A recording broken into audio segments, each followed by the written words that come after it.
Fields हैं, पर Android का देखें वो भी बहुत अच्छे से जा रहा है। ओके, तो देखें अब जो गूगल की ऑफिशियल लैंग्वेज है कोटलिन, उस पर भी ध्यान दिया जाएगा। I am just telling the agenda and motives जो 3 days की बूट कैंप में हमें सर रवि कवर करवाएंगे। और ये जो हमारा सेशन हो रहा है ये 3 organizations या 3 एसोसिएशंस कर रही हैं। उनमें से जो मींस जिसके अंडर हो रहा है वो है हमारा HSTC, Hyderabad student developer club, ठीक है। तो उसके अंडर में हो रहा है। और उसके अलावा जो दो में जो हमारे साथ बहुत ही अच्छे जो ग्रुप्स हैं वो हमारे साथ कोलैबोरेशन में हैं, वो है हमारे DSC university of Sindh Jamshoro और MLSA MUAT chapter, like MUAT Khairpur chapter, ठीक है।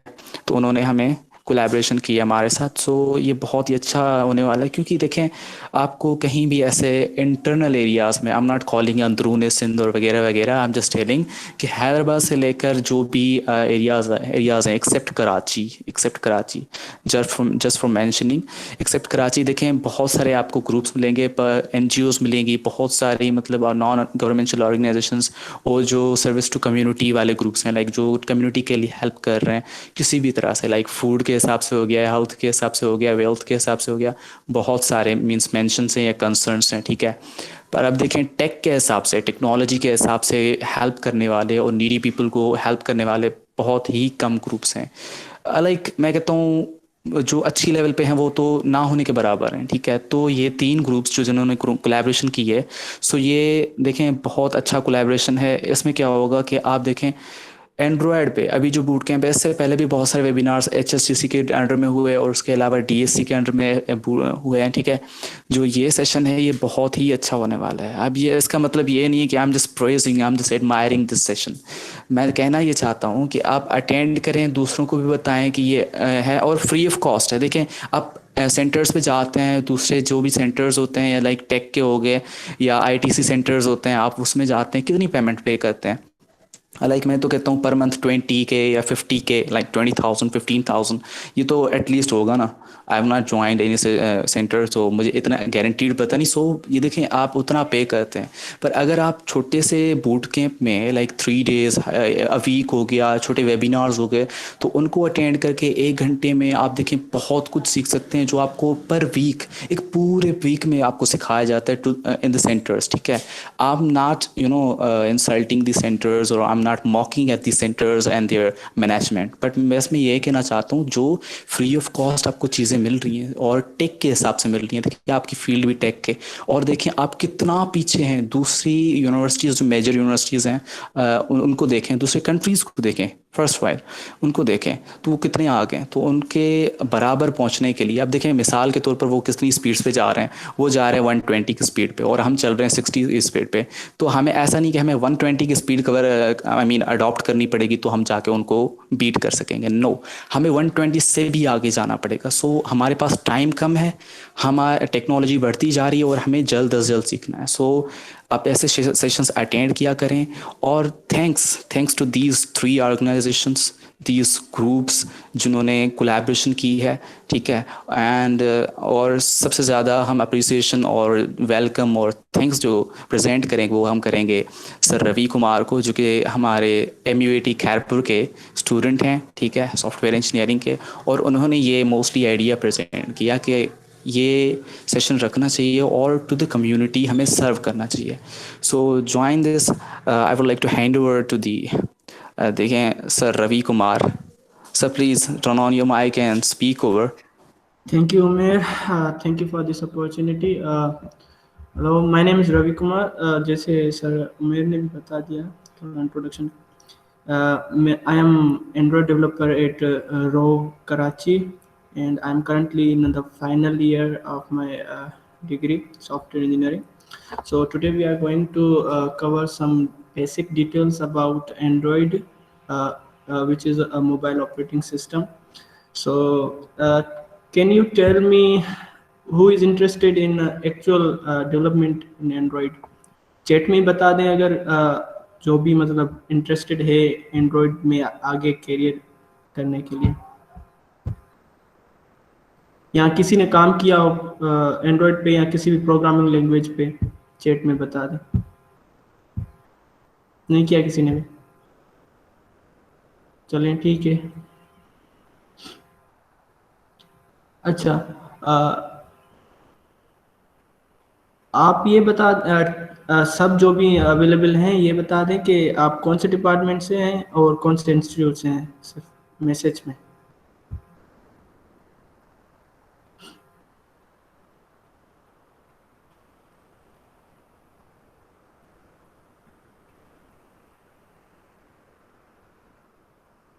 Okay,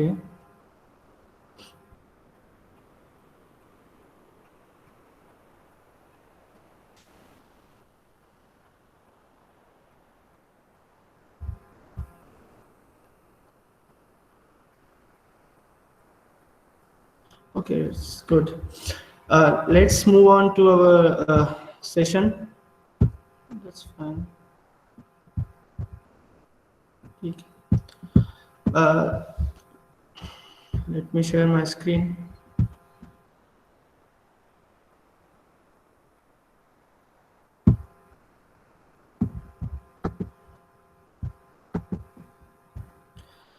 Can you see my screen? Yes, sir.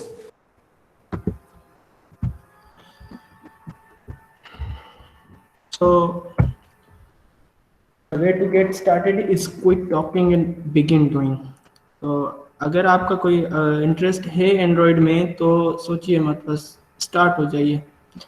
क्योंकि हम ज़्यादातर ऐसा ही होता है कि हम सोचते रहते हैं, पर मतलब सोचते हैं सभी है। दुनिया में दो किस्म के बंदे होते हैं, एक डूअर्स होते हैं और दूसरे थिंकर्स। थिंकर्स हमेशा सोचते रहते हैं पर कहते हैं करेंगे करेंगे, करते नहीं। पर जो डूअर्स होते हैं वो अपना जो सोचते हैं वो अपना अचीव करते हैं by doing it. So first we are going to understand what is Android, and then Android architecture, and we will introduce you to some basic features of Android Studio, which is a platform to develop Android apps. And third, we will run our first app of Android. We will call it a Hello World of Android.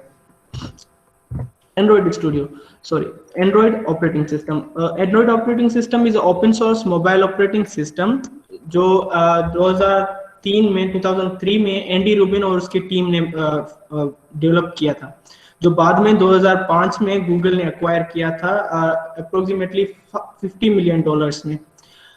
Currently, Android Studio 2.5 billion active devices में run कर रहा है. This is one of the biggest mobile operating system in the world, which is built on Linux kernel. We will understand what is Linux kernel in our next slide.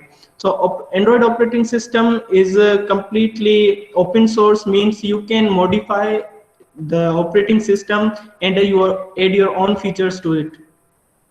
Okay. So Android Studio is built on different layers.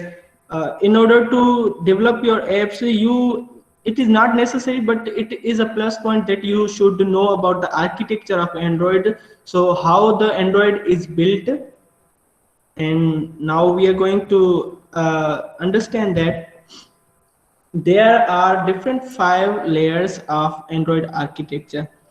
So the first layer is Linux kernel. So like every other operating system, Android operating system is also built on a kernel. Every operating system like Windows, Apple, Linux itself is built on a kind of kernel. So there are different kernels, and the Android is built on Linux kernel. Linux kernel is a kernel is a foundation of every operating system. Linux kernel is the foundation of Android operating system. So initially, the Android operating system was built to overcome the features, overcome the disadvantages of Symbian operating system. Symbian operating system was another mobile operating system at that time before the Android came. Then Android runtime relies on Linux kernel. So what is Linux kernel? Linux kernel is responsible, or it is the foundation of the complete Android operating system. So every Android app runs on Linux kernel. every Android app is running on Android runtime. Android runtime relies on Linux kernel for underlying functionalities such as threading and memory management. So a kernel provides the basic functionalities of memory management and threading to Android runtime. It allows device manufacturers to develop hardware drivers for well-known kernel. So kernel is actually a program that connects hardware to the software through which we can interact to our mobile device. The second layer is hardware abstraction layer. This may be some little boring, but after that we will start some real work on Android. Okay. The next layer is hardware abstraction layer. Hardware abstraction layer provides a standard interface that exposes device hardware capabilities to a higher level Java API framework. So if, for example, if you are building an app that uses camera functionality, so camera is actually a hardware. So you need to access the functionalities of a hardware, a camera. So hardware abstraction layer actually provides you that feature or that access to the hardware of any type of device. If you want to access Bluetooth, if you want to access camera, if you want to access microphone, the hardware abstraction layer makes it easy for you to access these hardware capabilities of a device. The hardware abstraction layer consists of multiple library modules, each of which implements and interface for a specific type of hardware component, such as the camera or Bluetooth. So it actually consists of different modules, different libraries for each and every components of hardware components of the device. Framework API can make a call to that module to access device hardware. As I said before, if the developer wants to access the hardware capability or hardware functionalities of some device, he or she can simply make a call to that module, and you can modify its functionalities with your own. आपने देखा होगा कि जैसे बहुत सारे apps होते हैं, TikTok हो गया एंड इंस्टाग्राम हो गया, इनके क्या होते हैं कि कैमरा वही यूज करते हैं जो आपके मोबाइल में होती है, हार्डवेयर सेम ही होता है पर उसकी फंक्शनैलिटीज डिफरेंट होती हैं. अब जो फिल्टर्स आपको इंस्टाग्राम में मिलेंगे वो आपकी नॉर्मल जो आम कैमरा होती है मोबाइल की उसमें वो नहीं होते. तो वो क्या करते हैं, तो उस हार्डवेयर कंपोनेंट को एक्सेस करके उनको अपने हिसाब से कस्टमाइज करते हैं. तो ये काम क्या करता है, हार्डवेयर एब्स्ट्रैक्शन लेयर हमें एक एक्सेस प्रोवाइड करता है अपने डिवाइस के हार्डवेयर कंपोनेंट्स को. The next third layer is divided into two subgroups. The first is Android runtime. Android runtime is actually the program that is responsible for running the Android apps. So each app runs its own process and with its own instance of ART, Android runtime. So if whenever you open an app, it creates its own instance of Android run time. आप जब भी कोई app को touch करके open करते हो तो उसका अपना एक इंस्टेंस बनता है एंड्रॉइड रन टाइम का, और वो एंड्रॉइड रन टाइम ही उसको रन कराता है और आप उसको यूज कर रहे होते हो. तो असल में करता क्या है एंड्रॉइड रन टाइम, आपने अगर कभी प्रोग्रामिंग करी है तो आपको पता होगा कि हाँ, जब भी आप कोड लिखते हैं और उसको रन करते हैं तो वो कोड पहले एक बाइट कोड में कन्वर्ट होता है. जैसे हम अपनी लैंग्वेज में कोई भी हाई लेवल लैंग्वेज जावा हो गई, पाइथन हो गई, उसमें हमने कोड लिखा तो वो लैंग्वेज कंप्यूटर डायरेक्टली नहीं समझ सकता, उसके लिए उसको पहले बाइट कोड में कन्वर्ट करना पड़ता है. ठीक है, फिर वो कंप्यूटर उसको आगे एग्जीक्यूट करता है. सिमिलरली एंड्रॉइड एप्स आप जब बिल्ड करते हैं तो वो पहले डेक्स फाइल में कन्वर्ट होते हैं, जिसको कहते हैं डेल्विक एग्जीक्यूटेबल फॉर्मेट. ये डेक्स फाइल्स क्या हैं, ये एक स्पेशल बाइट कोड फॉर्मेट है जो खास एंड्रॉइड के लिए बनाया गया है, एंड्रॉइड एप्स को रन करने के लिए बनाया गया है. तो जब भी आप ऐप कोडिंग करते हैं, जावा हो गई या कोटलिन हो गई, आपने कोडिंग करी और जब आप रन करोगे तो वो आपका कोड पहले डेक्स फाइल्स में कन्वर्ट होगा, फिर एंड्रॉइड रन टाइम क्या करेगा, उन डेक्स फाइल्स को रन करेगा. तो Android run time index files को रन करता है, तभी आपका ऐप चल रहा होता है। तो डेक्स फाइल्स एक ऑप्टिमाइज्ड और मिनिमम मेमोरी फुटप्रिंट प्रोवाइड करते हैं, मतलब कि ये ज़्यादा मेमोरी कंज्यूम नहीं करते हैं, मतलब मेमोरी एफिशिएंट हैं। और इसके दूसरे भी बहुत सारे फीचर्स हैं, जैसे गार्बेज कलेक्शन। गार्बेज कलेक्शन क्या होता है कि आपके अगर एक मोबाइल ऐप आपने खोली, आप यूज नहीं कर रहे हो उसको, आपने होम बटन दबा दिया, आपने पूरी तरह से बंद नहीं किया उसके, तो आपने होम बटन दबा दिया, तो वो आप अगर गार्बेज कलेक्शन अपना काम नहीं कर रहा होता, तो आपका वो ऐप आप यूज भी नहीं कर रहे हो, बैकग्राउंड पे चल रहा होता है, आपकी जो भी रिसोर्सेज हैं उनको कंज्यूम कर रहा होता है, जो आपकी मोबाइल के परफॉर्मेंस के लिए सही नहीं है। तो इसीलिए एंड्रॉयड रन टाइम यूजफुल है। Next is native C++ libraries. So C and C++ is actually language, programming language. C++ is a very powerful language because it runs on very close to the native code. Many core Android system components and services such as ART and hardware abstraction layer are built from native code. Actually, Android runtime and hardware abstraction layer are also built on C++ code. जो भी हमने पीछे पढ़ते आए हैं, hardware abstraction layer हो गई या एंड्रॉइड रन टाइम हो गया, ये खुद एक प्रोग्राम से ना, ये C++ के कोड से बने होते हैं, तो ये इसीलिए ये ज्यादा इंपॉर्टेंट होते हैं।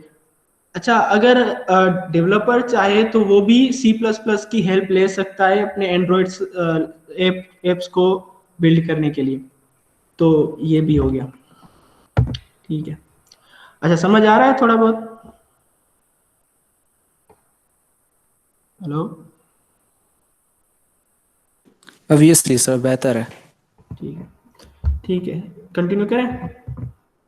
कोई क्वेश्चन तो नहीं है?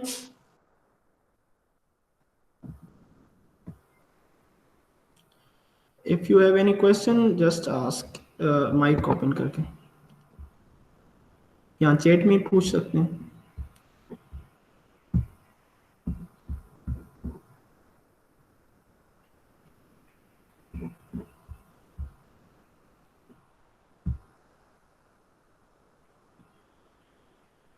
स्क्रीन शो हो रही है?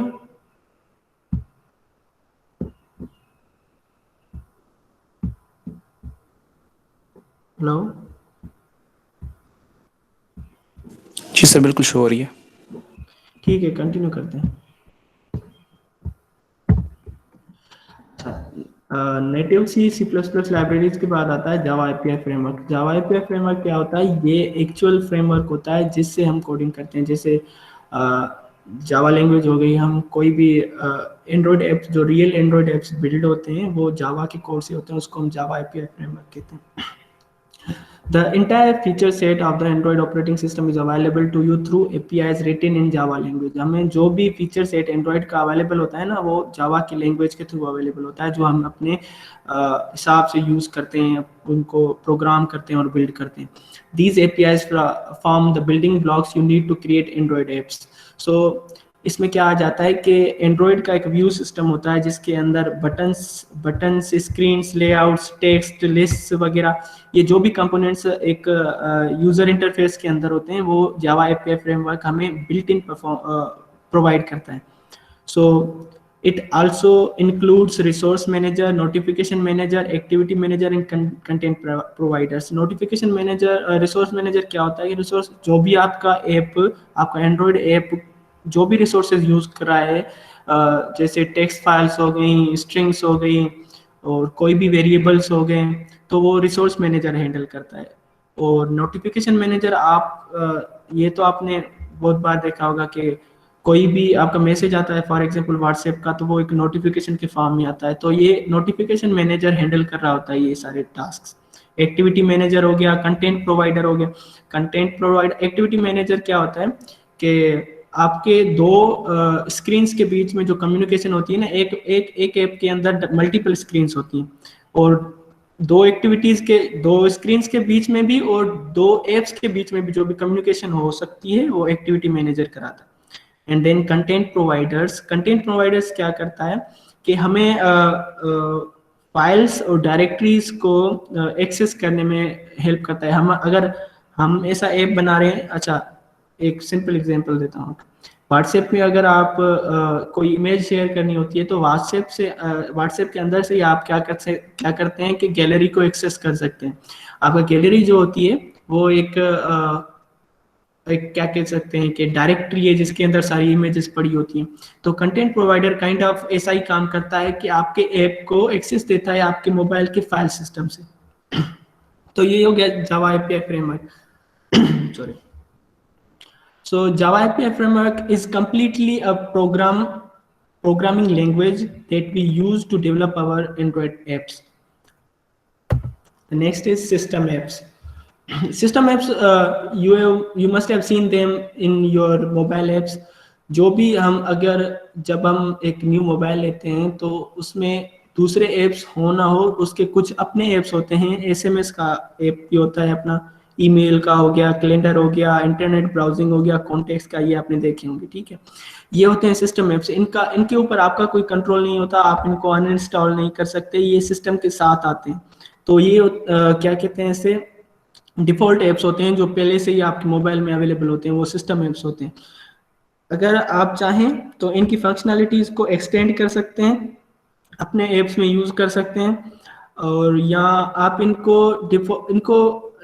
बंद कर सकते हैं, आप इनको खत्म नहीं कर सकते, ये हमेशा आपके मोबाइल में अवेलेबल होते हैं। तो क्या करते हैं डेवलपर्स, इनको यूज करते हैं अपने ऐप के हिसाब से। जैसे फॉर एग्जांपल आपको कॉल करनी है अपने ऐप के अंदर से, आपको कॉल करनी है एक नंबर पे, तो आप क्या करते हैं, अपने एक जो आप ऐप बना रहे हैं तो उसी में से आप एक क्या कहते हैं कॉन्टेक्ट, फॉर एग्जांपल एक कॉन्टेक्ट है, आप नंबर है, आपने व्हाट्सएप में यूज किया होगा कि आप कोई नंबर भेजते हैं, उस पर क्लिक कर, वो पहले क्या हो जाता है कि वो ब्लू हो जाता है पूरा फोन नंबर। जब आप उस पर क्लिक करते हैं तो वो आपको ले जाता है कॉन्टेक्ट्स वाले ऐप में, जहाँ पे वो नंबर आ जाता है। बस आपने क्या करना होता है कि कॉल वाले बटन पे दबाना होता है और वो कॉल चली जाती है। तो ऐसे ही आप अपने ऐप से इनकी फंक्शनैलिटीज को यूज कर सकते हैं, पर इनको आप अनइंस्टॉल या खत्म नहीं कर सकते। ये सिस्टम एप्स हो गए। सिस्टम एप्स के बाद थर्ड पार्टी एप्स होते हैं जो आप खुद इंस्टॉल करते हैं, गूगल प्ले स्टोर से डाउनलोड करते हैं, जैसे फेसबुक हो गया, व्हाट्सएप वगैरह, ठीक है। तो अच्छा, आपने अगर आप थर्ड पार्टी ऐप इंस्टॉल कर रहे हैं तो आप उनको क्या कर सकते हैं, डिफॉल्ट भी कर सकते हैं। फॉर एग्जांपल आपके पास एक मैसेजिंग का ऐप है ऑलरेडी आपके मोबाइल के साथ आया है, पर आप कोई third party messaging app download कर रहे हैं तो आप उसको डिफॉल्ट कर सकते हैं। तो मतलब उसके बाद आप जब भी मैसेज करेंगे तो आपका वो वाला ऐप यूज होगा जो आपने बाद में किया है, तो वो डिफॉल्ट हो गया। So these are some Android versions जो शुरू से अभी तक जो भी इसके वर्जन्स आए हैं वो ये स्क्रीन पे हैं, ठीक है। जो फर्स्ट था कप केक से लेके एंड्रॉइड, अच्छा करंटली क्या आया है अभी, एंड्रॉइड 11 जो अभी सितंबर 2020 में रिलीज हुआ है। So if you notice that कि ये एबीसी वाइज उसमें है, CDEFGHI सारी खाने की चीज़ों के नाम है, और सिर्फ एंड्रॉयड 10 और एंड्रॉयड 11 को छोड़ के। So that was all about Android operating system and Android architecture. Next we are going to introduce to some basic functionalities of Android Studio. So can you see the screen of Android Studio? Anyone? Yes, sir. Okay. Actually, I can't see the messages, but I can hear your voice. So this is Android Studio. So we are going to create our first Android project. Create new Android Studio project. We will select empty activity for now. Next. अच्छा, यहाँ पे क्या हो रहा है कि हम पहले आप न्यू प्रोजेक्ट जब भी क्रिएट कर रहे हो तो आपको नेम देना पड़ता है, कोई भी नेम दे दें आप, डेमो ऐप, ठीक है।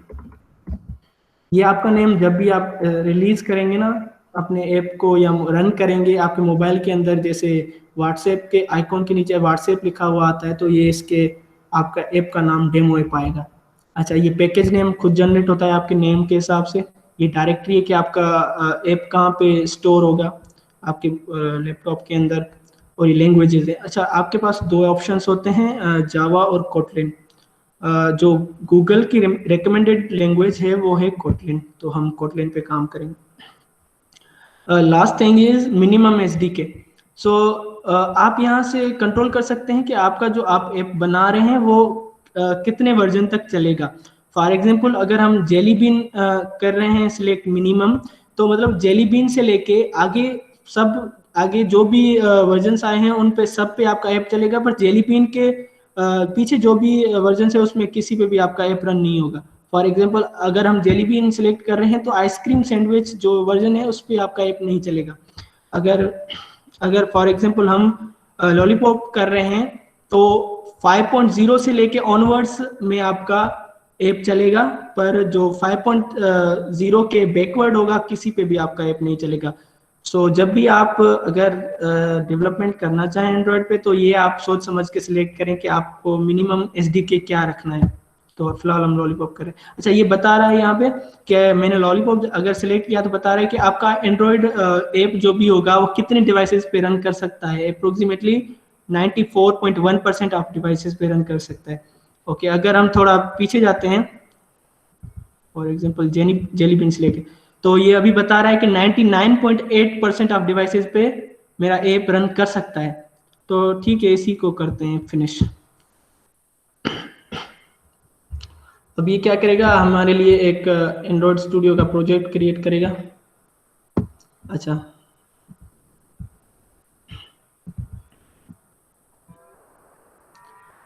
अभी ये थोड़ा टाइम इसलिए लेगा, शुरू में क्या करता है थोड़ा टाइम लेगा। ये आप जहाँ पे आप अगर बॉटम पे देखें तो ये लाइब्रेरीज डाउनलोड कर रहा है। अगर जब भी आप एंड्रॉयड स्टूडियो यूज़ कर रहे हैं तो मेक श्योर कि आपकी इंटरनेट कनेक्शन सही हो।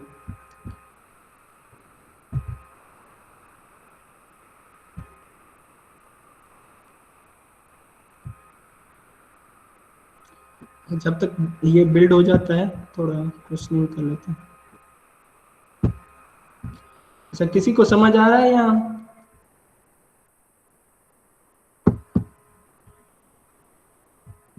मैं ठीक है, किसी से पूछता हूँ नाम तो। दानियाल, हाँ उमेर, क्वेश्चन है जी, बताएं। सर पहले दानियल से पूछ लें प्लीज़। अच्छा, हाँ दानियाल आप बताएं, आपको समझ आ रहा है? जी जी बिल्कुल समझ आ रहा है।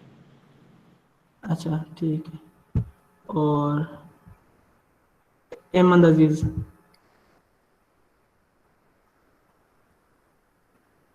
Ahmad Aziz are you there? Okay. सफीर,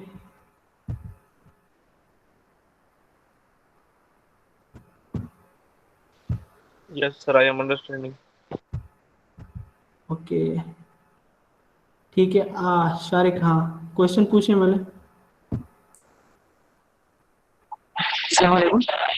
ji sir, मेरा ये सवाल है कि आपने जिस तरह जी बताया जी एंड्रॉइड के बारे में, मार्केट के अंदर इसी तरह different cross platform application available है पहले से ही, जिनकी मार्केट में डिमांड भी ज़्यादा है एंड्रॉइड से ज़्यादा, लाइक रिएक्ट नेटिव, जी फ्लटर, आयोनिक, डिफरेंट मतलब फ्रेमवर्क है।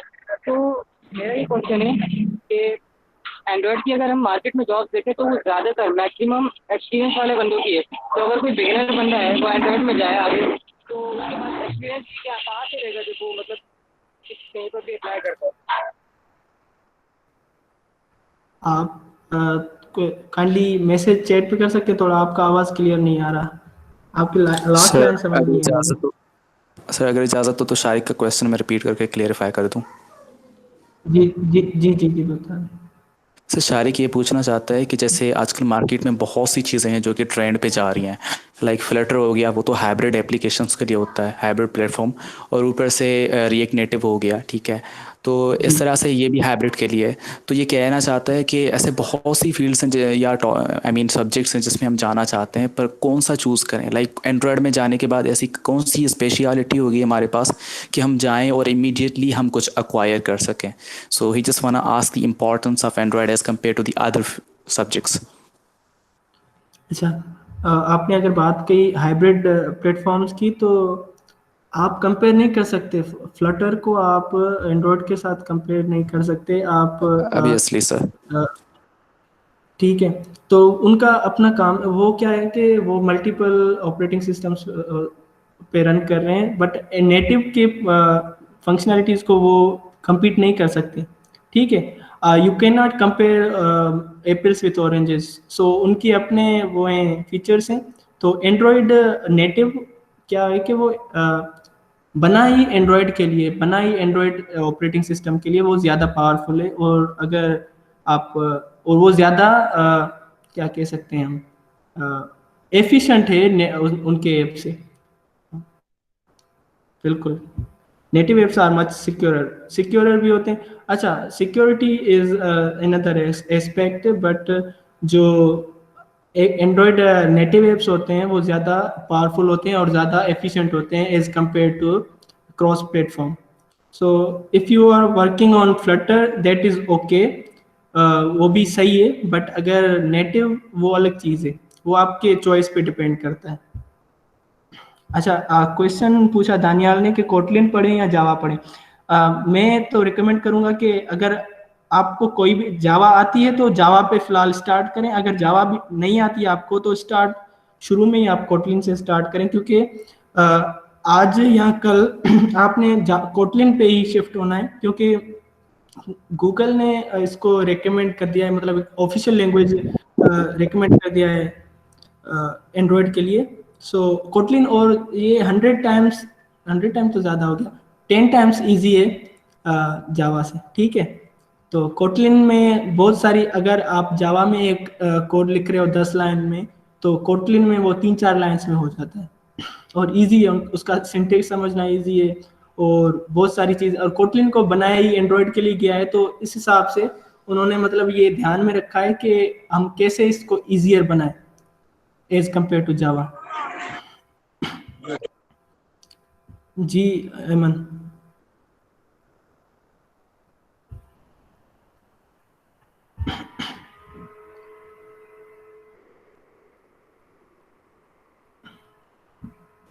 Excuse me sir. जी जी। सर मेरा जो क्वेश्चन है वो इंस्टॉलेशन और कंपैटिबिलिटी के मुतालिक है। तो मोस्टली जो हमारे पास यूज़र्स होते हैं, लाइक जो भी लैपटॉप यूज़र्स हैं, तो उनके पास इंस्टॉलेशन के लिए इतनी रैम नहीं होती, जो कि मोस्टली रिकमेंडेड होती है कि 8 GB रैम हमारे पास होनी चाहिए in the installation of Android studio. तो क्या वो एंड्रॉयड स्टूडियो के बजाय कोई और मीन्स कंपाइलर या आईडीई यूज़ कर लें तो बेहतर नहीं है?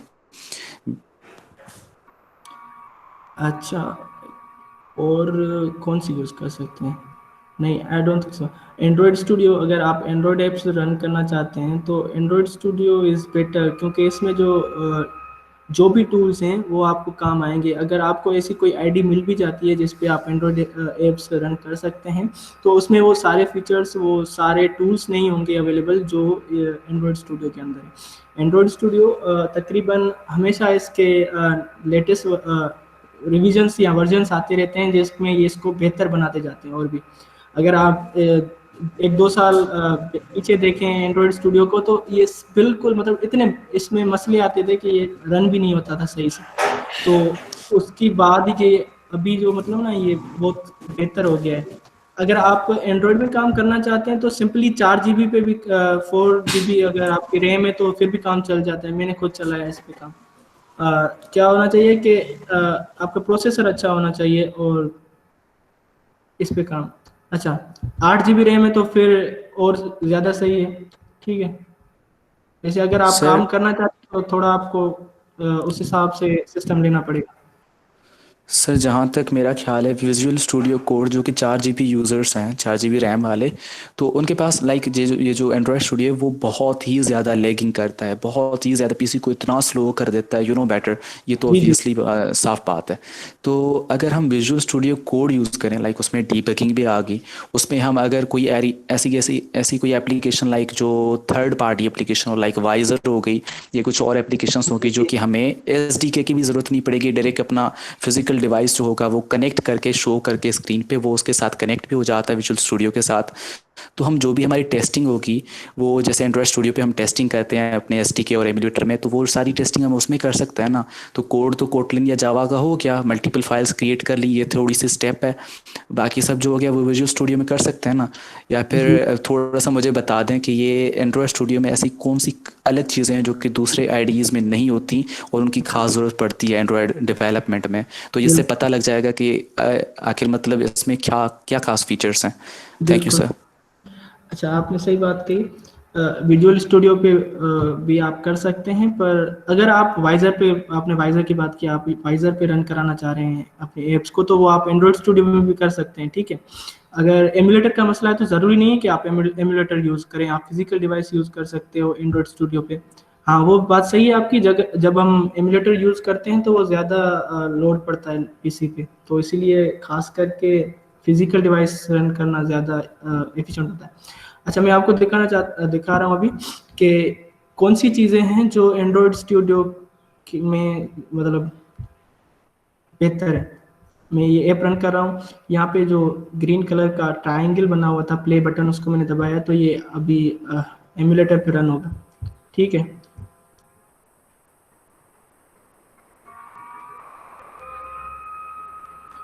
स्क्रीन शो हो रही है।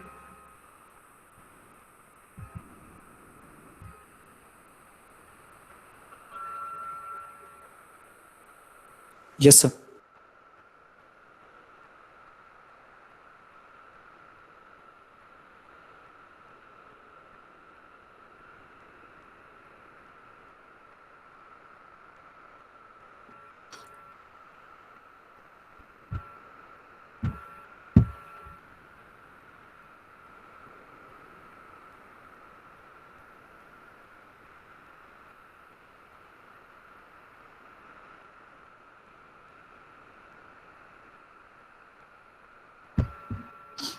हाँ, शारिक ने क्वेश्चन पूछा है कि अगर एंड्रॉयड एंड्रॉयड की जॉब्स जो भी होती हैं उसमें एक्सपीरियंस 2 साल से ज़्यादा मांगते हैं, तो ये डिपेंड करता है ऑर्गेनाइजेशन पे।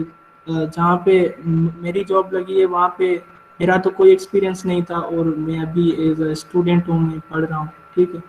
तो वो रिक्वायरमेंट इंस्टीट्यूट्स की होती है, मतलब वो उस पर डिपेंड नहीं करती कि आप एंड्रॉयड यूज़र हो या क्रॉस प्लेटफॉर्म पे काम कर रहे हो, सही है।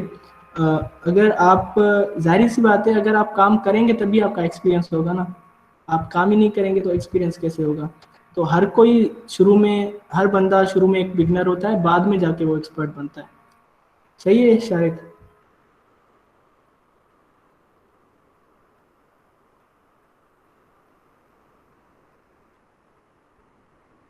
Android is powerful, more powerful. बहुत सारे क्लाइंट्स होते हैं जो उनकी रिक्वायरमेंट होती है कि हमें नेटिव ऐप चाहिए, क्रॉस प्लेटफॉर्म नहीं चाहिए।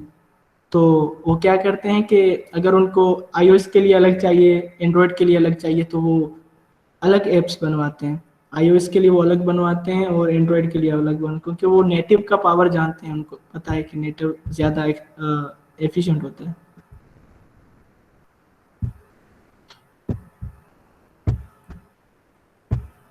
अच्छा, ये हमारा ऐप रन हो गया, ठीक है। तो नज़र आ रहा है।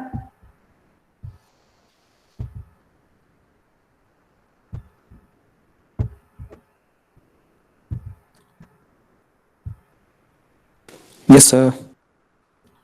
अच्छा, ठीक है। अच्छा, एमुलेटर नज़र आ रहा है, ये हमारा ऐप है जो हमने अभी रन करा है, ठीक है। अच्छा, आपको उमेरा आपको ये बता रहा हूँ मैं कि इसमें एंड्रॉयड स्टूडियो के क्या फीचर्स हैं जो इसको ज़्यादा बेहतर बनाते हैं। तो एक सेकेंड।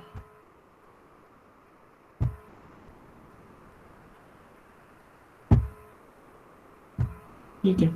इसमें क्या होता है कि इसमें एक लेआउट इंस्पेक्टर होता है जो हमें अपने एक एंड्रॉयड के लेआउट को रन टाइम में आपका ऐप जब रन हो रहा है तो उसके ड्यूरिंग आपको इंस्पेक्ट करने की कैपेबिलिटी प्रोवाइड करता है। अब फॉर एग्जांपल हमारा ये ऐप रन हो रहा है, ठीक है, यहाँ पे बॉटम राइट कॉर्नर में लेआउट इंस्पेक्टर का जो ऑप्शन है हमने इसको खोला, ठीक है। तो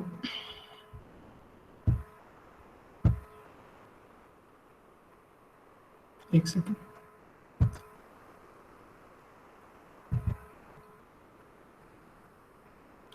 अच्छा ये डाउनलोड कर रहा है फर्स्ट टाइम, ठीक है। ये कुछ कंपोनेंट्स हैं जो इंस्टॉल्ड नहीं है तो ये डाउनलोड कर रहा है।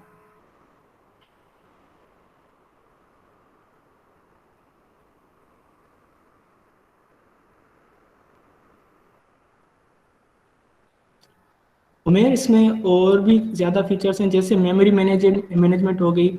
आपका ऐप जब रन हो रहा है आपके डिवाइस पे तो यहाँ पे मेमोरी इंस्पेक्टर भी होता है, ठीक है, वो भी आपको मैं दिखाता हूँ, ठीक है।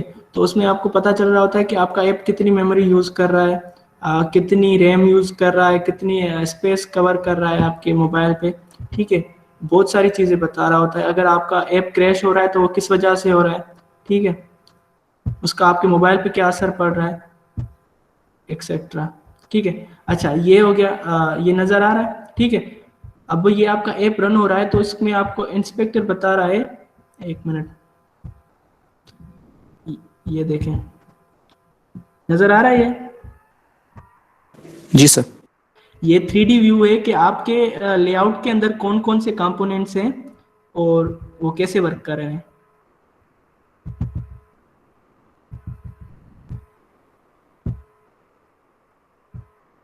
ठीक है, ये 3D व्यू है।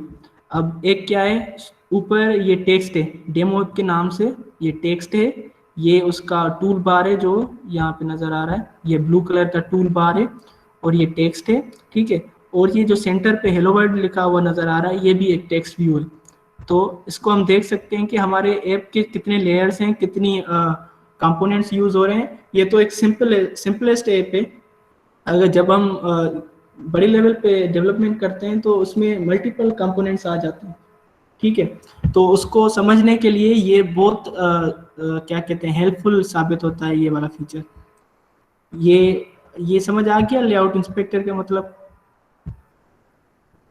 यस सर, ये VS कोड में नहीं होता, ये बहुत अच्छा फीचर है। ठीक है।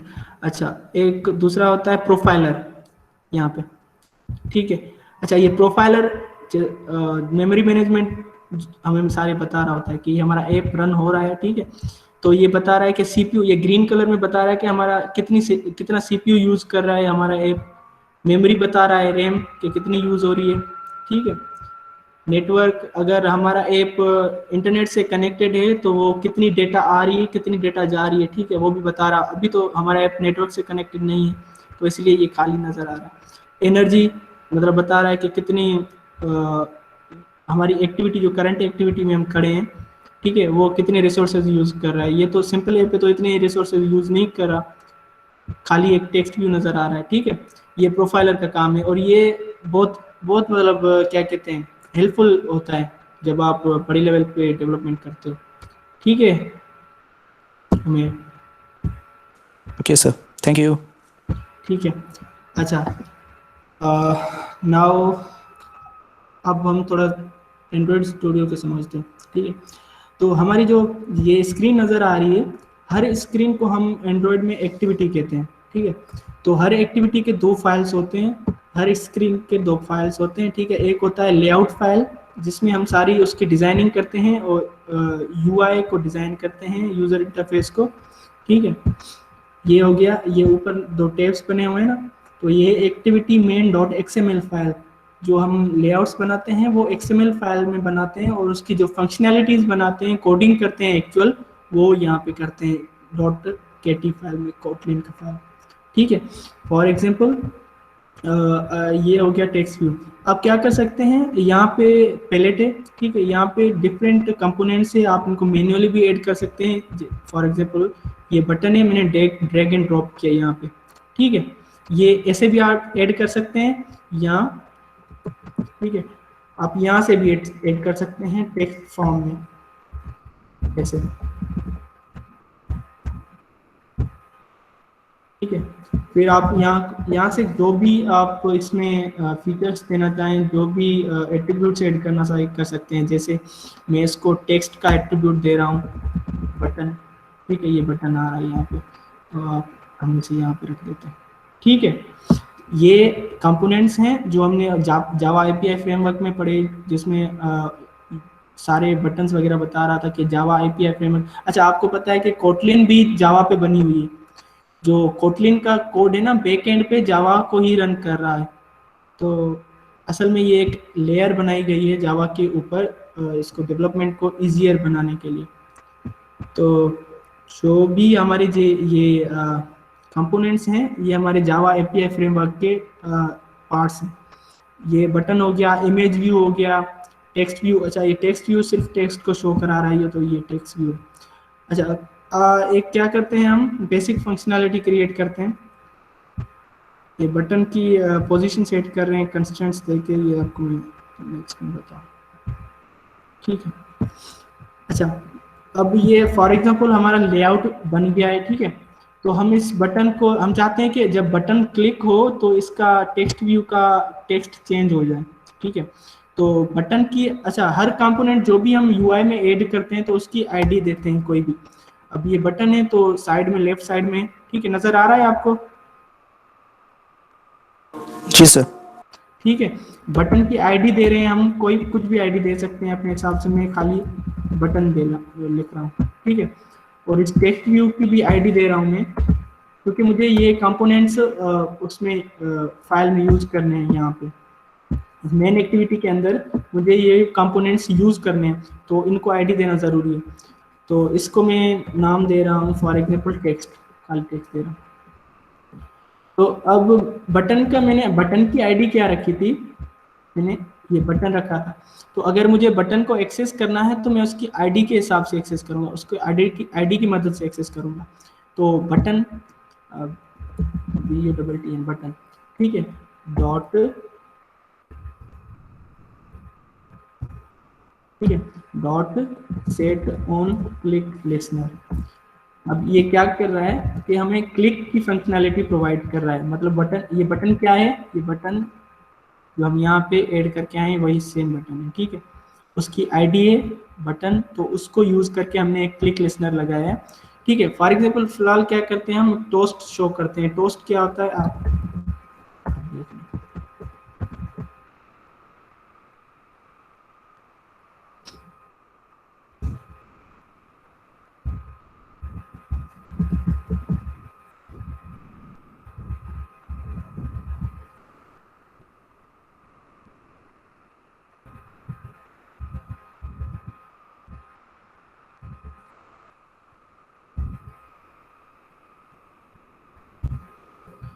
इसको हम रन करते हैं।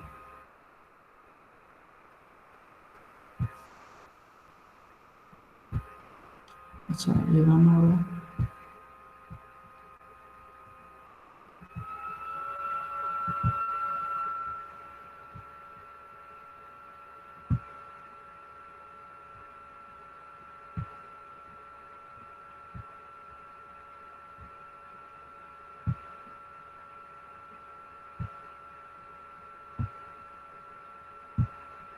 ठीक है, ये शो हो रहा है, ये बटन ऐड हो गया।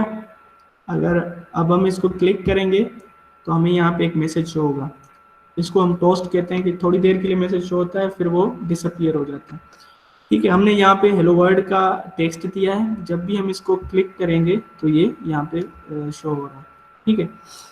और अगर हम चाहते हैं कि जब बटन क्लिक हो तो इसका टेक्स्ट कुछ चेंज हो जाए, जो यहाँ पे ऊपर हेलो वर्ल्ड लिखा हुआ है, तो हम फिलहाल इसको, इस लाइन को कर देते हैं डिलीट, ठीक है। अच्छा, अगर हम उस टेक्स्ट व्यू को एक्सेस करना चाहते हैं तो हम क्या करेंगे, इसकी आईडी के हिसाब हेल्प से करेंगे इसको एक्सेस को। इसकी आईडी क्या है, हमने टेक्स्ट दी हुई है यहाँ पे, ठीक है। तो यहाँ पे हम करेंगे टेक्स्ट डॉट टेक्स्ट, मतलब इस टेक्स्ट का जो टेक्स्ट क्या होगा वो हम ऐड कर रहे हैं। तो बटन, ठीक है, इसको रन करके देखते हैं।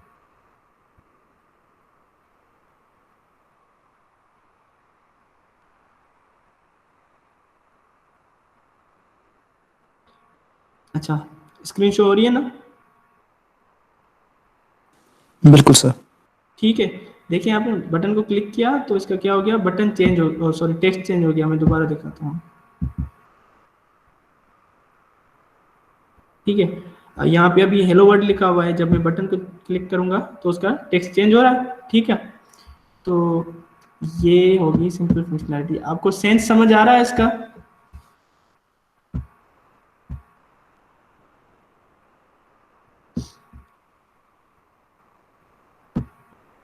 अच्छा, मैं किसी से क्वेश्चन करूं?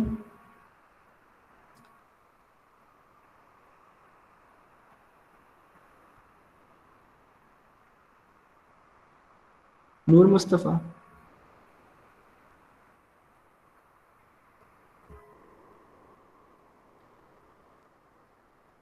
आर यू देयर नूर मुस्तफा?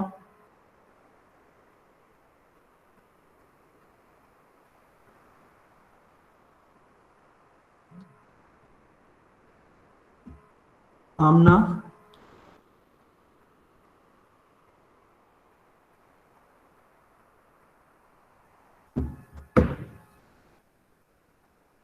मेरी आवाज आ रही है वैसे? Yes sir. चलिए ठीक है, कंटिन्यू करें। ठीक है, तो अगर जब भी, अच्छा दो दो टाइप के फाइल होते हैं हर एक्टिविटी के लिए, मैं रिपीट कर रहा हूँ। ठीक है, एक होता है लेआउट फाइल। ठीक है, जिसमें हम सारा जो भी लेआउट होता है हम स्क्रीन का, एक एक्टिविटी का, उसमें जो भी कंपोनेंट ऐड करने होते हैं तो उसमें हम ऐड करते हैं, और उसकी फंक्शनैलिटी जो डिफाइन करते हैं हम उसमें, जो कोटलिन का फाइल होता है। ठीक है, नाम जो भी होता है आप अपनी मर्जी से देते हो, यहाँ पे मेन एक्टिविटी लिखा हुआ है। ठीक है, तो उस कोटलिन फाइल के अंदर आप उन कंपोनेंट्स की फंक्शनैलिटी को डिफाइन करते हैं। ठीक है, तो हमने यहाँ पे दो कंपोनेंट्स ऐड किए, एक टेक्स्ट व्यू जो पहले से ही ऐड हुआ था, दूसरा हमने बटन ऐड किया। तो हमने उन दोनों कंपोनेंट्स को कैसे एक्सेस किया, उनकी आईडी के थ्रू एक्सेस किया। तो टेक्स्ट व्यू की आईडी टेक्स्ट थी, बटन की आईडी बटन थी। ठीक है, तो button dot set on click listener करके हमने उसकी फंक्शनैलिटी को एक्सेस किया। अच्छा, ये हो गया। अच्छा, एंड्रॉयड स्टूडियो का थोड़ा आपको इंट्रोडक्शन और दे देता हूँ कि आईडी के अंदर क्या क्या आ जाता है। तो यहाँ पे साइड में, लेफ्ट साइड में, ये आपका कंप्लीट प्रोजेक्ट की जो भी डायरेक्टरीज हैं, उसके अंदर जो भी फाइल्स यूज हो रहे हैं, जो भी स्क्रीन्स यूज हो रही हैं, वो सारी चीज़ें इसके अंदर आ जाती हैं। ठीक है, तो एक होता है जावा का फोल्डर, यहाँ पे आपकी जो भी फंक्शनैलिटीज के फोल्डर होते हैं, सॉरी फाइल्स होते हैं, ये यहाँ पे होते हैं एक्टिविटीज के जो भी जो कोटलिन के फाइल्स होते हैं। ठीक है, और रेस, इसमें रिसोर्सेज के अंदर आपके लेआउट फाइल्स होते हैं। यहाँ पे लेआउट फाइल्स होते हैं, ड्रॉएबल आपको मैं बता रहा हूँ। ठीक है, फिलहाल लेआउट फाइल्स, चल लेआउट फाइल के अंदर मेन एक्टिविटी फाइल। ठीक है, हमारी फिलहाल एक ही एक्टिविटी है तो यहाँ पे सिर्फ एक ही फाइल है। ठीक है, एक ही स्क्रीन है हमारे पास। ठीक है, और उसकी जो फंक्शनैलिटी का फाइल है वो यहाँ पे, सही है, ये हो गया। और मैनिफेस्ट, अच्छा मैनिफेस्ट एक वेरी इंपॉर्टेंट इस एंड्रॉयड का पार्ट है। ठीक है, आपके एंड्रॉयड ऐप का पार्ट है इस एंड्रॉयड मैनिफेस्ट। अच्छा, एंड्रॉयड रन टाइम को, एक ऐप को रन करने के लिए उसको पता होना चाहिए कि कौन सी एक्टिविटी कहाँ पे है और उनकी डिटेल्स होनी चाहिए। ठीक है, तो वो क्या करता है, इस मैनिफेस्ट फाइल से वो डेटा एक्सेस करता है आपकी एंड्रॉयड ऐप को रन करने के लिए। ठीक है, तो एंड्रॉयड मैनिफेस्ट फाइल में आपकी जो भी एक्टिविटीज़ या जो भी स्क्रीन्स आपकी होती हैं वो यहाँ पे डिफाइंड होती हैं। अगर फॉर एग्जांपल मैं एक दूसरी एक्टिविटी बना रहा हूँ, दूसरी स्क्रीन बना रहा हूँ, तो यहाँ पे ऐप फोल्डर पे मैं राइट क्लिक करूँगा, न्यू में जाके एक्टिविटी में जाके एम्प्टी एक्टिविटी, ठीक है, एक खाली एक्टिविटी बनाएंगे। तो इसका नाम मैं दे रहा हूँ for example second activity.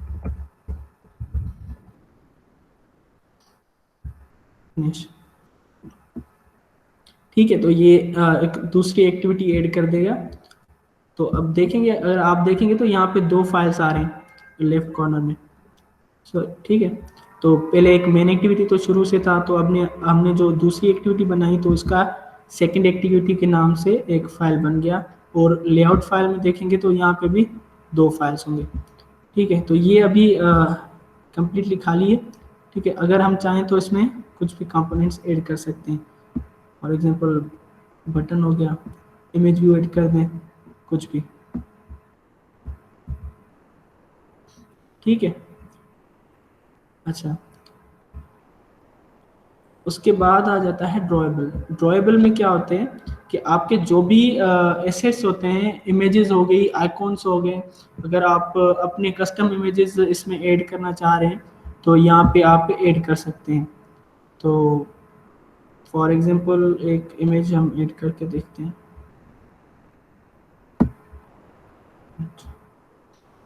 Sorry,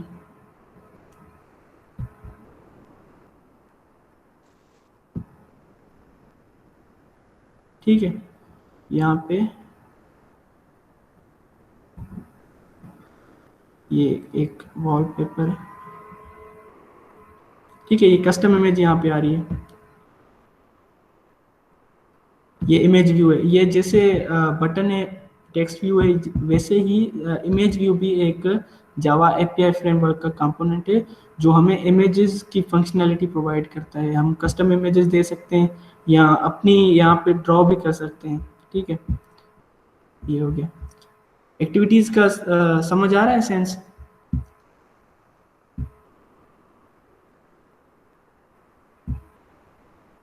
जी जी बिल्कुल सर। ठीक है, अच्छा, यहाँ पे ऊपर यहाँ पे आपके जितने भी एमुलेटर्स इंस्टॉल किए हुए हैं यहाँ पे आपको शो हो रहे होते हैं। एवीडी मैनेजर, अगर आपने एक न्यू एमुलेटर बनाना है तो आप एवीडी मैनेजर में जाके एक एमुलेटर बना सकते हैं। यहाँ पे क्रिएट वर्चुअल डिवाइस। ठीक है, तो कोई भी डिवाइस आप सिलेक्ट करें, नेक्स्ट, और आप वर्जन सिलेक्ट करें कि आपके उस एमुलेटर के अंदर कौन सा एंड्रॉयड का वर्जन होना चाहिए। तो यहाँ पे आर है, मतलब जो लेटेस्ट है। नेक्स्ट, अच्छा, ये कॉन्फ़िगरेशन से इसको सेम ही रखते हैं अभी, फिनिश। अच्छा, ये रहा। अच्छा, मेरे एनेबल नहीं किया हुआ बायोस से इसे। ठीक है, वैसे अगर आप करेंगे फर्स्ट टाइम तो आपका हो जाना चाहिए। ये प्रोसेस तो सिंपल है। ठीक है, और क्या था? अच्छा, ड्रॉएबल हो गया। उसके बाद आता है मिप मैप। मिप मैप भी तकरीबन सेम ही है। अगर जब हम फर्स्ट टाइम अपना ऐप रन करते हैं, जैसे मैं आपको दिखा रहा हूँ, ठीक है, इसको मैं बंद कर रहा हूँ, तो एमुलेटर के अंदर कौन सा था डेमो ऐप, ये वाला डेमो ऐप नजर आ रहा है एनीवन? जी सर, एमुलेटर शो हो रहा है। ठीक है, डेमो ऐप यहाँ पे जो हमने अभी रन किया तो यहाँ पे इंस्टॉल हो गया हमारे एमुलेटर के अंदर। तो जो डेमो ऐप का ये आइकॉन नज़र आ रहा है ना, इसका डिफ़ॉल्ट आइकॉन वो यहाँ से मिप मैप से हो रहा है। ठीक है, ये मिप मैप का फंक्शनैलिटीज़ है। ये रिसोर्सेज हैं, ये सारा जो रिसोर्सेज के अंदर जो भी चीज़ें आती हैं ये वो रिसोर्सेज हैं जो हमारा ऐप यूज़ कर रहा होता है या उसको नीडेड होते हैं in order to run.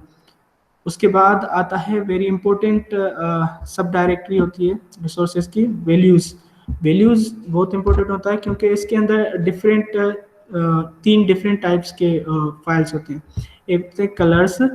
Colours वो होते हैं जो आप through out the app use कर रहे होते हैं। जैसे फॉर एग्जांपल आपने जो डेमो ऐप अभी रन किया है, इसके अंदर जो ये टूल बार का कलर आ रहा है वो कहाँ से आ रहा है? ठीक है, वो यहाँ से आ रहा है, कलर प्राइमरी कलर से। ठीक है, आपको अगर आपने काम किया है, डेवलपमेंट की है कभी, तो आपको पता होगा कि जो भी कलर्स होते हैं वो हेक्स कोड में शो हो रहे होते हैं। ठीक है, हेक्साडेसिमल कोड होता है हर कलर का, तो उस हिसाब से ये एक ब्लू कलर का हेक्साडेसिमल कोड है, उस हिसाब से यहाँ पे ये कलर हमने डिफाइन किया हुआ है। अब एक बार हमने कलर को यहाँ पे डिफाइन कर दिया तो हम इसके नाम से हम ऐप के अंदर कहीं पे भी इस कलर को एक्सेस कर सकते हैं। ठीक है, एक काइंड ऑफ वेरिएबल बना लिया है हमने कलर का, अगर आप चाहें तो अपना भी कोई और वेरिएबल ऐड कर सकते हैं, ठीक है। ये एरर इसलिए दे रहा है क्योंकि सेम नेम, तो न्यू कलर फॉर एग्जांपल, ठीक है। तो इसको हम क्या कर सकते हैं, यहाँ से कलर, ठीक है, फॉर एग्जांपल हमने ये कलर कर दे दिया। तो अब ये हमने एक काइंड ऑफ कलर का वेरिएबल बना लिया है, तो हम इसको कहीं पे भी ऐप के अंदर यूज़ कर सकते हैं और जितनी बार चाहे हम यूज़ कर सकते हैं। तो ये कलर्स की फंक्शनैलिटी है।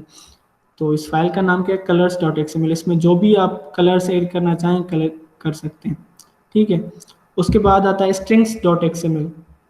अच्छा, string.xml में क्या हो रहा है कि इसमें हम स्ट्रिंग्स देते हैं, टेक्स्ट देते हैं, जो भी हम अपने ऐप में यूज़ करना चाहते हैं। फॉर एग्जांपल जैसे ये ऐप नेम है, ये कहाँ पे यूज़ हो रहा है, मैनिफेस्ट के अंदर यूज़ हो रहा है, आई थिंक, हाँ, ठीक है।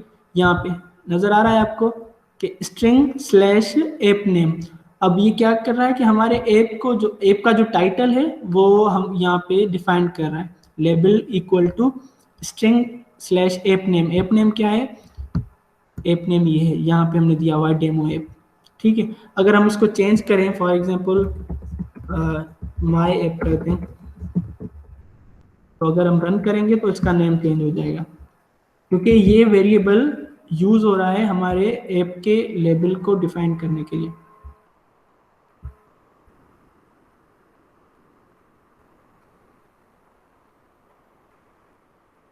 ठीक है, नजर आ रही है, ठीक है। ये नेम इसका चेंज हो गया।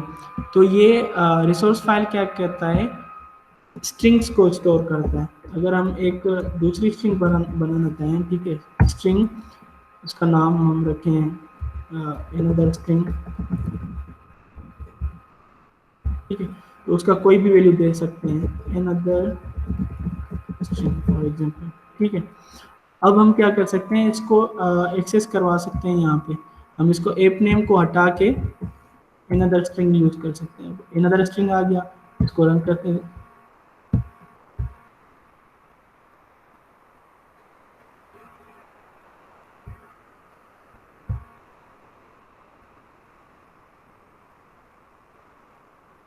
ठीक है, शो हो रहा है। ऑब्वियसली सर, बिल्कुल। ठीक है, तो ये strings.xml की फंक्शनैलिटी है। ये रिसोर्स फाइल है, हम यहाँ पे रिसोर्सेज बनाते हैं, ठीक है। हमारी ये जो स्ट्रिंग्स होती हैं ये भी हमारे रिसोर्सेज होते हैं, जो हमारा ऐप यूज कर रहा होता है एट टाइम ऑफ एग्जीक्यूशन, ठीक है। कलर्स हो गया, स्ट्रिंग्स हो गया। अब थर्ड होता है स्टाइल्स। अच्छा, स्टाइल्स में क्या होता है कि फॉर एग्जांपल हम इस पे आते हैं, ठीक है। इसमें हम क्या करते हैं कि हम इसको डिलीट कर देते हैं। हम मल्टीपल, एक से ज़्यादा बटन्स यूज़ कर रहे हैं, फॉर एग्जांपल,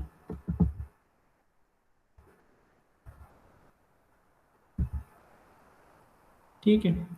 अब ये मैं क्या चाहता हूँ कि इन तीनों बटन्स की तकरीबन जो फंक्शनैलिटीज हैं, अच्छा, टेक्स्ट को छोड़ के बाकी सारी चीज़ें इसकी सेम होनी चाहिए, बटन्स की साइज वगैरह, ठीक है।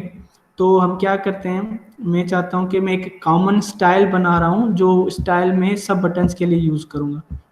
तो इसमें मैं क्या करूंगा, एक स्टाइल का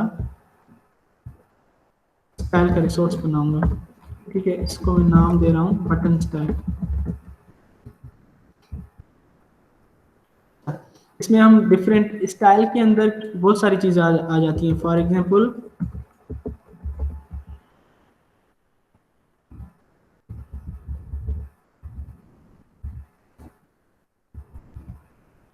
लेआउट विड्थ हो गई, वेट नहीं, के अंदर हम फॉर एग्जांपल इस बटन की विड्थ देना चाह रहे हैं 50 dp। अच्छा, जो यूनिट्स यूज होते हैं ना एंड्रॉयड के अंदर, वो होते हैं डीपी और एसपी। इस पे भी आते हैं कि ये डीपी और एसपी क्या होते हैं, ठीक है। उसके बाद लेआउट विड्थ के बाद लेआउट हाइट।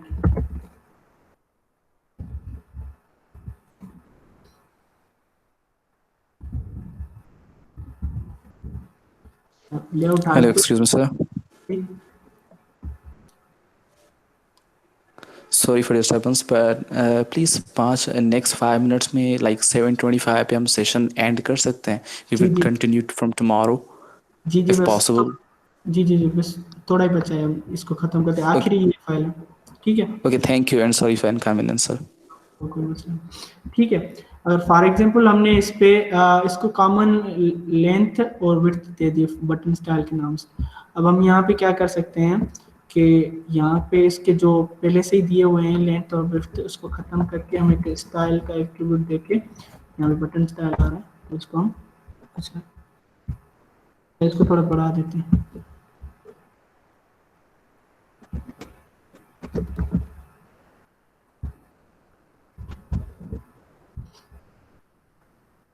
ठीक है, अगर यहाँ पे हम चेंज कर रहे हैं तो वहाँ पे भी चेंज हो रहा है। ठीक है, अगर ये स्टाइल इस फर्स्ट बटन में यूज हो रहा है, हम सेम स्टाइल इसमें भी यूज कर सकते हैं।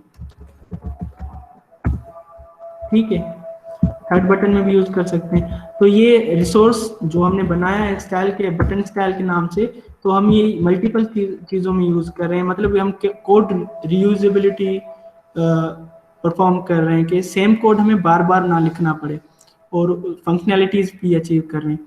ठीक है, आई थिंक यही था एंड्रॉइड स्टूडियो के अंदर।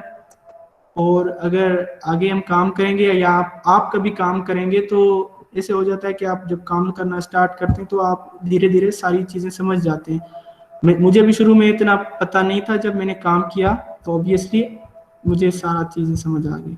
ठीक है उमेर? बिल्कुल सर, बेहतर. ठीक है, तो आज का सेशन यहीं पे ख़त्म करते हैं। Okay, sir. Bisma, if you want to talk, please explain more about this session and